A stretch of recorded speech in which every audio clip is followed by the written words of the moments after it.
প্রথমত হচ্ছে কোন রাজনৈতিক সুবিধা আদায়ের জন্য আমরা এই নির্বাচনটি দল গঠন করিনি।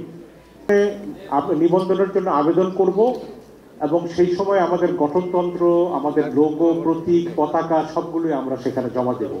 সেই জন্য আমরা কিছুটা সময় চাচ্ছি, যেহেতু নির্বাচন কমিশন আরো 2 মাস সময় বাড়িয়েছে নিবন্ধনের আবেদনের সময়সীমার জন্য, আমরা সেইগুলো আমরা ইয়েতে করব। অবশ্যই আমাদের পরিকল্পনা আছে সবকিছু আমাদের করা।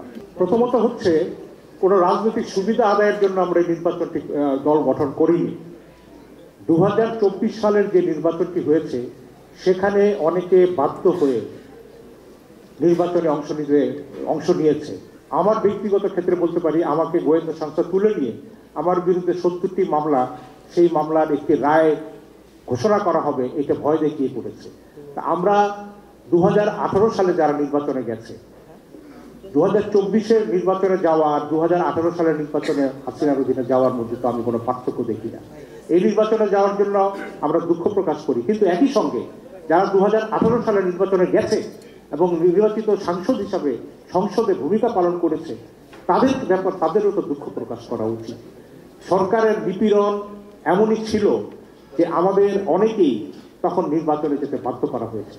এবং আপনারা এটাও লক্ষ্য করবেন যে ছাত্র সমন্বয়কদের আন্দোলন যখন সুতীব্র হয়, সেই সুতীব্র আন্দোলনের মুখে তাদেরকে যখন ডিবিতে গ্রেফতার করে নিয়ে যাওয়া হয়, সরকারের চাপে তারা আন্দোলনের কর্মসূচি পর্যন্ত প্রত্যাহার করার জন্য ঘোষণা দিয়েছিল।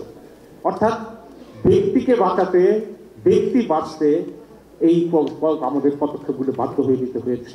এবং 2018 সালে একটি দল নির্বাচনে গেছে তাদের নিবন্ধন বাঁচাতে।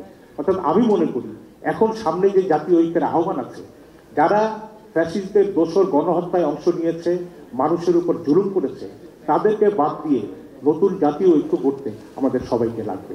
ধন্যবাদ।